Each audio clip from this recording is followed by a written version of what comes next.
Star Trek Elite Force wasn't the first Star Trek first-person shooter, but in my opinion, it was and still is the best.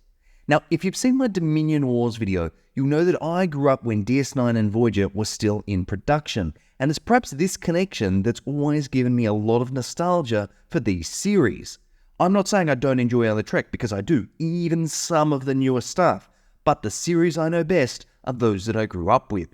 Now, for a series that ran for 7 seasons with 172 episodes, it's a little bit surprising that the only video game tie-in that Voyager got was Elite Force. Oh, and a rather obscure on-rails arcade shooter known simply as Star Trek Voyager, the arcade game, which I didn't even know existed until I was doing the research for this video.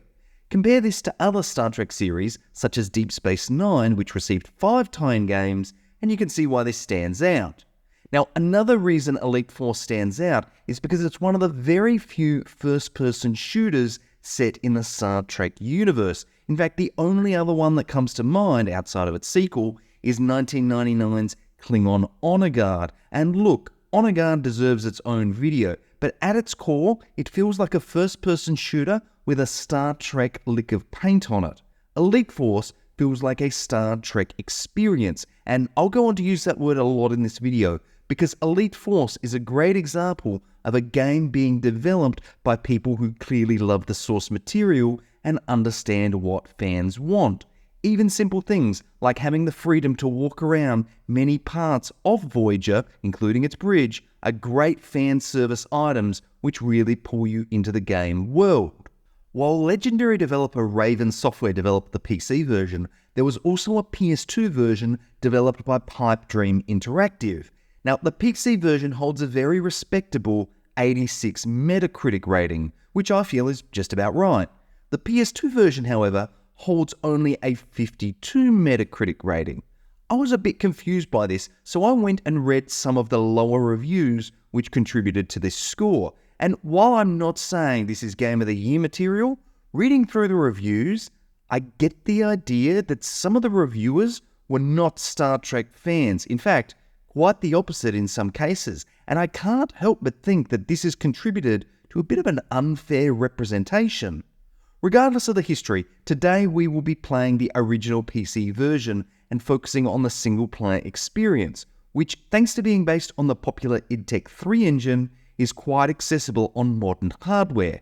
I'm playing the current version found on GOG at the time of publishing this video, and this worked out of the box with my Windows 11 PC. What you see here is exactly as the developers intended, with no other patches or mods attached. Although I will mention there is a widescreen patch available, which does work well based on my testing. However, I unfortunately encountered some issues with capture, so in order to bring you the most consistent visual experience, I am using the default aspect ratios. As far as the story goes, I need to give a bit of a spoiler warning here. While I'm not setting out to give a complete overview of the story, given the relatively short length of the game, combined with the many visual spoilers in my capture footage, you may see things which in my opinion would be a major spoiler. If you're on the fence about playing this game, honestly, just go and play it. It's one of the best Star Trek games, period. Right, so the story revolves around Voyager being sucked into a mysterious area of space full of derelict starships, and raiders from many different races vying for their continued survival with the limited resources from these. You assume the role of a member of the Hazard Team, a team created by Tuvok to help deal with the many dangers of the Delta Quadrant. As a member of this team, you are sent on many different missions throughout this mysterious area of space to try and uncover just who is behind sending Voyager here and how to escape. One of the strengths of the story is it allows a lot of narrative freedom to integrate a lot of environments and species. The Klingons, the Borg, Species 8472, even the Mirror Universe makes an appearance here, and it all feels really well integrated. It almost feels like a Voyager movie that we always wanted, but we never got. Before we continue, a massive thank you to everyone who supports the channel. If you enjoy this type of content, please consider liking the video or subscribing to the channel. With that out of the way, let's grab our phaser rifle, set it to frag, and head back to the year 2000 to remember Star Trek Elite Force. As far as gameplay goes, Elite Force delivers a varied and interesting first-person shooting experience. Around the turn of the century, we were starting to see shooters move away from the traditional Episode 1, Map 2, Map 3 format found in the first shooters like Doom and Doom 2 and even Duke Nukem, and move to something a little more cohesive in terms of overall level fluidity, with arguably the end state being something like Half-Life 2. Elite Force kind of fits in between here, but it was definitely ahead of its time. You spend roughly 20% of your time on board Voyager, learning about new missions, testing new weapons, and even preventing a warp core breach. Once you're done with a particular set of activities on board Voyager, you report to the transporter room, or even a shuttle bay in one case, and are transported to the actual mission area.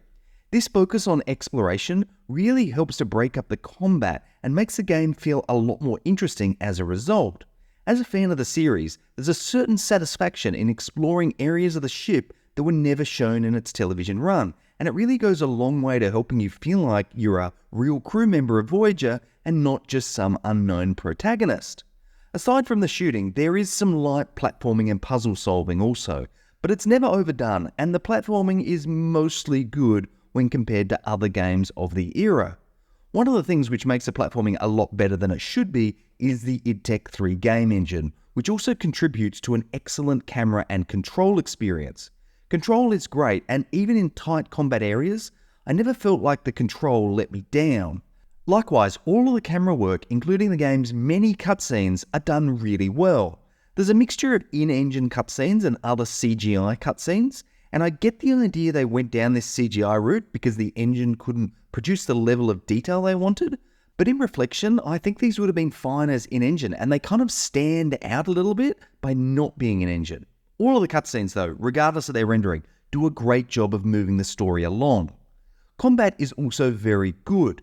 One of my biggest criticisms of Klingon Honor Guard combat was that it felt like Unreal with Star Trek weapons, and these things didn't necessarily work with one another. This is absolutely not the case with Elite Force, and it's really clear that the developers built a ground-up Star Trek combat experience.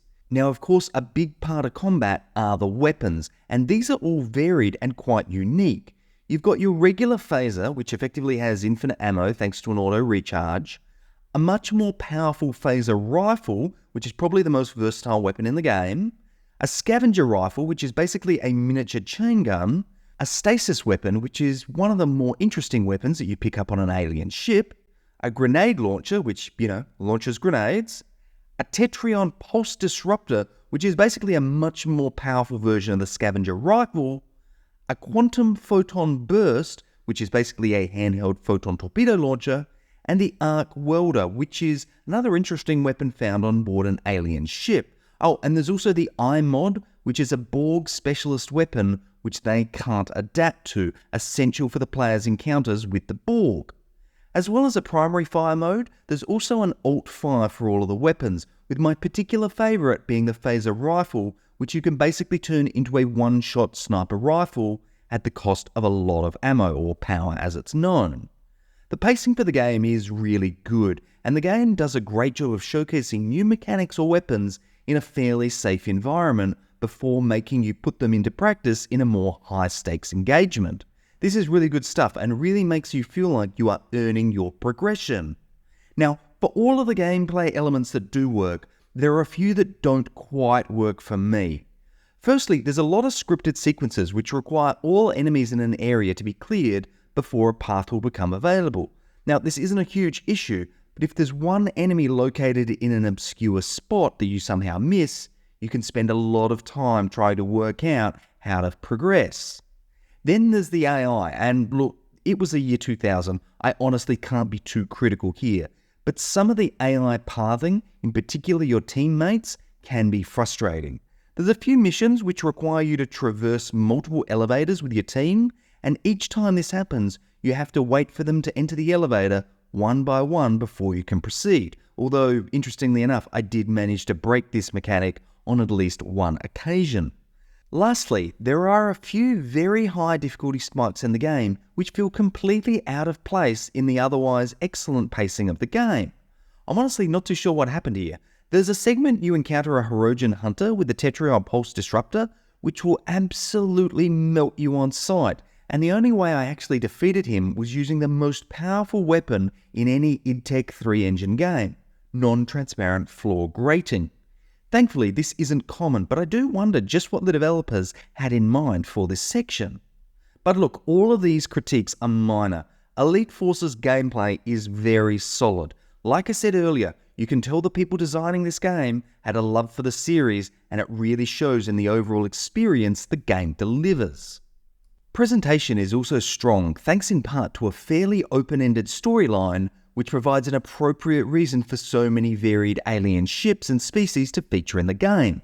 There's also the holodeck, which provides another legitimate reason for varied locations to be shown. And yeah, all of the environments are richly detailed, and it doesn't matter if you are walking the corridors of Voyager or on a Borg ship overrun by Species 8472, everything is well curated to the Star Trek universe. One of the things that we were starting to see more of in the early 2000s was verticality and level design, and Elite Force leans into this and includes a number of puzzles which involve it, again helping to immerse the player into the universe as opposed to just a game. Character models are good, and while you probably won't be taking any screenshots to frame them, there's no question about which character is which. If I had to nitpick something on the presentation, it would probably be a lack of enemy variety, but like with the gameplay, we're firmly in nitpick territory here. The overall art direction is also very strong. For a game that's almost 25 years old, it still looks and plays great, which is an equal testament to id Software's engine as well as developer Raven's implementation of it. Performance on modern systems is obviously a moot point, however the game did scale well for the time, and even back when I first played it, I remember it being a good experience. Although to be fair, I remember GoldenEye 007 on the N64 being a smooth experience, and in reflection that certainly was not the case. Alas, I am getting sidetracked here. Overall, for the tech available at the time, it's nearly full marks here for presentation. The more I think about it, the more I'm convinced I've never played a Star Trek game with bad sound design, and Elite Force is no exception. Voice acting is the star of the show here, with almost every Voyager crewmate being voiced by their real-life counterpart. Kate Mulgrew, Tim Russ, Garrett Wang, they're all here and they all sound great. Status. Captain, we have reports of secondary EPS conduits on decks 8 and 9 rupturing. Warp drive is offline.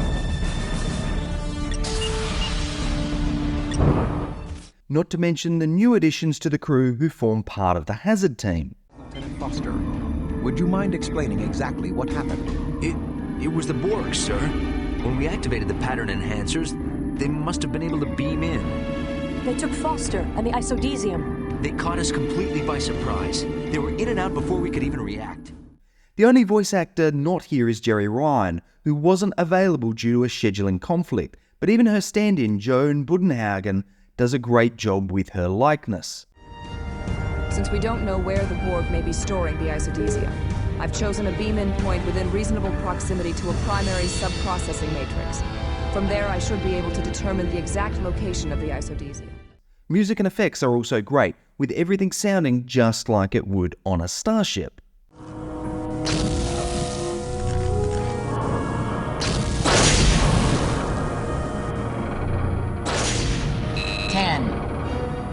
Dilithium matrix decoupled. Now, despite releasing to an excellent reception from fans and critics alike, Elite Force missed its sales forecast. And look, I'll offer my 2 cents here. I don't think it missed its forecast because it wasn't a good Star Trek game. I think it missed its forecast because it was a great Star Trek game. What I mean by that is everything from the box art to the game appealed to Star Trek fans, and that's about it. Even Klingon Honor Guard, which I lamented earlier for being unreal with a lick of Star Trek paint on it, was pretty easy for anyone to get on board who wanted to shoot things. Elite Force certainly didn't have that same pull. Great for Star Trek fans, not so great for the publisher's sales. Now, while it did miss forecasts, it did sell well enough for Activision to greenlight a sequel, Elite Force 2, releasing in June 2003. And while it never quite reached the same levels of acclaim of the original, I honestly think it's just as good as the original. Now, it's been over 20 years without another Star Trek first-person shooter, and I'm honestly surprised, as given all of the new directions the franchise has gone in, surely there'd be a market for a Star Trek FPS.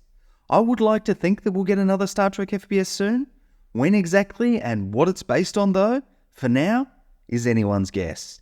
But that's enough from me. Do you agree or disagree with my opinions? Let me know down in the comments below. And as always, thanks for watching.